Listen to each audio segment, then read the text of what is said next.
এই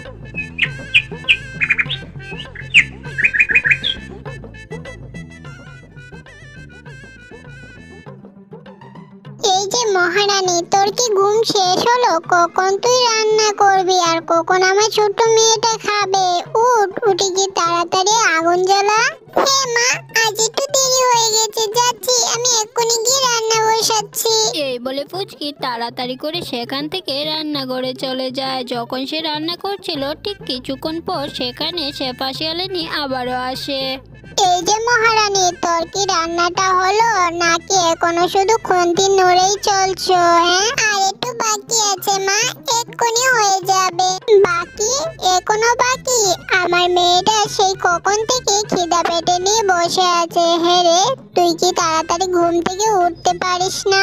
মা, প্রতিদিনই তো আমি তাড়াতাড়ি ঘুম থেকে উঠি, সেই ভোর 4টায় উঠেই বাড়ির সকল কাজ করি। এত বড় সাহস তুই আমার মুখের উপর কথা বলিস? সাপের 5 পা দেখেছিস নাকি? হ্যাঁ, একদম কথা বলবি না।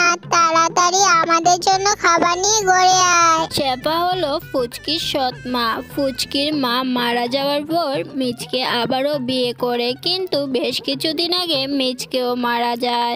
এদিকে ফুচকি তার সৎ মায়ের অত্যাচার সহ্য করে দিন কাটাতে হতো। বেশ কিছুক্ষণ পর ফুচকি খাবার নিয়ে আসলো। মা, এই যে তোমাদের খাবার, খেয়ে নাও তোমরা। কখনো বুঝি মহারানীর আসার সময় হলো? বলি, খালি পেটে বেশিক্ষণ থাকলে যে আমার গ্যাস হয় আর পেটে ব্যথা হয়। রোজ রোজ তোকে বলে দিতে হবে তাই না? তোর মাথায় কি একটা কথাও থাকে না? হ্যাঁ মা, কাকে তুমি কি বলছো? ওর মুখের মতোই ওর মাথাটাও কুচকুচে, তাই তো ওর মাথায় কিছু থাকে না। ঠিকই বলেছিস, মুখটা দেখতে একদম কুচকুচে, কি বিশ্রী দেখতে বাবা। ছি, ও একটুকু দেখতে ভালো লাগছে না। আমাকে মোটেও দেখতে বিশ্রী নয়। আমার মা বলতো আমাকে দেখতে ওই আকাশের চাঁদের মতো। হ্যাঁ, তাই তো, তোকে দেখতে ঠিক আমাবস্যার চাঁদের মতোই। এইভাবেই দেখতে দেখতে বেশ কিছুদিন কেটে যায়। মা বেঁচে নেই বলে আমাকে সব কাজ করতে হচ্ছে মুখ বুজে। সমস্ত কাজ করার পরেও ওরা আমাকে কত কথা শোনায়।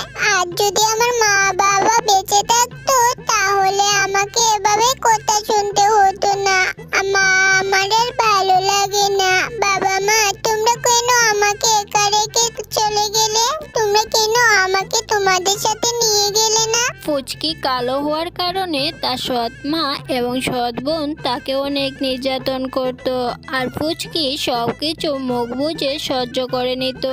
এই ফুচকিকে নিয়ে হয়েছে আমার যত জ্বালা। সম্পর্কে তো ও আমার বড় মেয়ে। প্রতিবেশীরা সবাই শুধু বলে আমি নাকি ওর উপর অত্যাচার করি। তা অত্যাচার করব না তো কি করব? হ্যাঁ, ও আমার সৎ মেয়ে, ওকে আমি কখনো আমার নিজের মেয়ের মতো দেখতে পারবো না। সুযোগ পেলেই ওকে আমি আমার বাড়ি থেকে বের করে দিব। আমি এখন কোথায় যাব?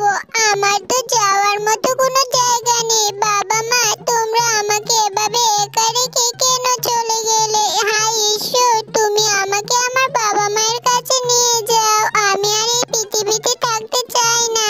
আমি আমার বাবা মায়ের কাছে যেতে চাই।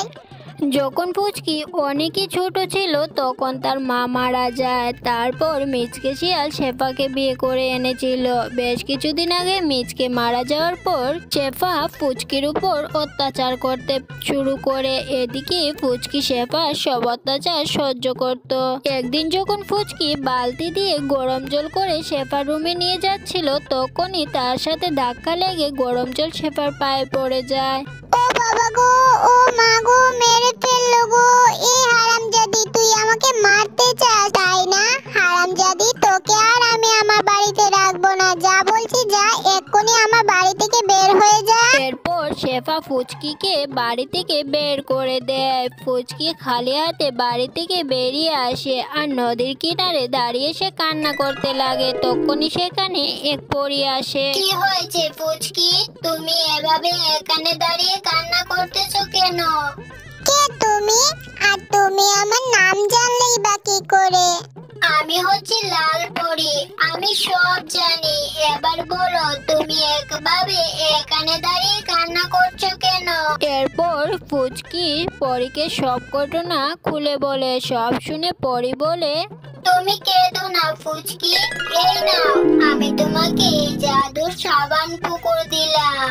এই পুকুরে যে সাবানগুলো দেখতে পাচ্ছ ওই সবগুলো সাবান জাদুর সাবান।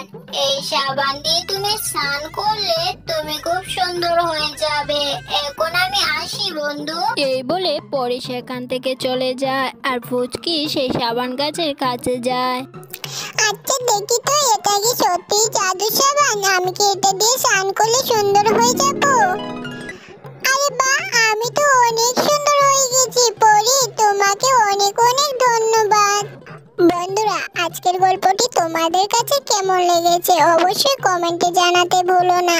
আরো এমন মজার মজার গল্প পেতে আমাদের চ্যানেলটি সাবস্ক্রাইব করে রেখে দাও।